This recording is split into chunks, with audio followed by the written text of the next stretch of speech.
So, how often do you look at the people you're interested in, the people that you are dating, and decide that they are a reflection of how much you love yourself? This is a pretty big question, very powerful. I was just looking at one of my girlfriend's social media posts, and she was talking about in her message, basically saying when she thinks about who she wants to date, it's reflective of how much she loves herself.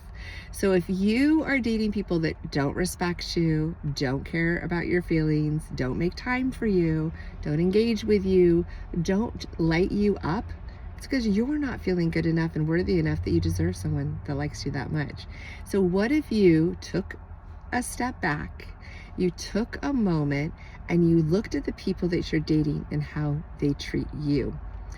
It is so important to raise your deserve level, which if you've followed me for a while, you know it's a big phrase of mine, is that so often we think we deserve this, but we deserve a whole lot more. So let's ask ourselves for more, but also make sure we're only spending our time with people that are worthy of what we have to offer.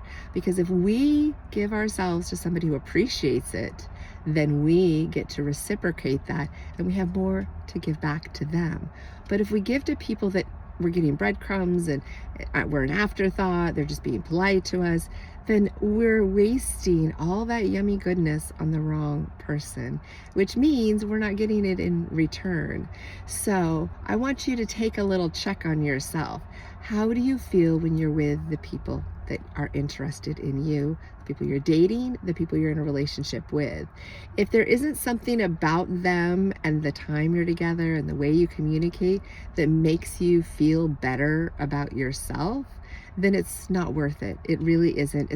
They're not showing up themselves fully, and neither are you. This is what's so incredibly crucial, because the right relationship will make a difference. Just as another one of my Matchmaker friends just recently posted it, how she was so happy being single. She loved being single. Single was good for her. She was very good at being single and had a very rich life.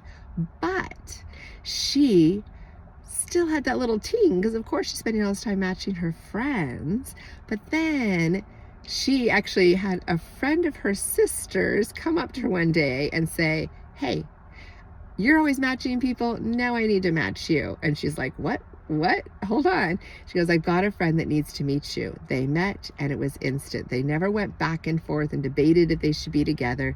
They were instantly connected and instantly building a future together. Now they've been together for a couple years, and in that relationship, she has been able to become more of her authentic self.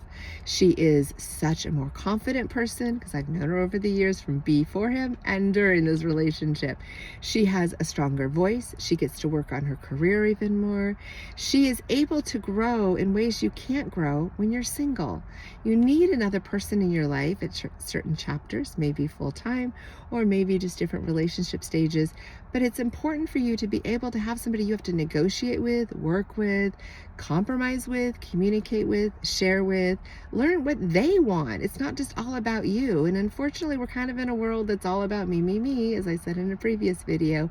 And by being in a relationship, you can be more. But also, I hear people say, oh, when they get into these relationships, they lose their freedom. No, that's not actually how it works. You have to be in a relationship that reflects you, because then you're safe to say what you want, express what you want, have your needs met, which means then you are going to want to fulfill their needs too. And then you get to be really you.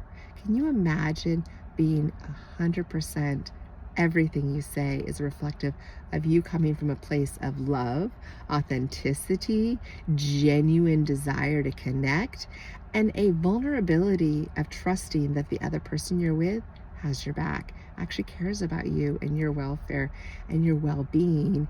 Then what else could you do if you weren't just constantly having to re-meet a new person, restart the single life, re-go on that famous first date from another person and share your story again? What if you shifted the table and focused on people that can love you, that you can love, and that will appreciate you for all that you have to offer, but in turn let you fully show up, which means you will let them fully show up, and then anything is possible. trust me, you will be feeling the difference. But you're never going to know unless you let somebody get into your heart and be there in your life. What do you think about this? Please take a second to subscribe and like and comment, because I want to keep this conversation going.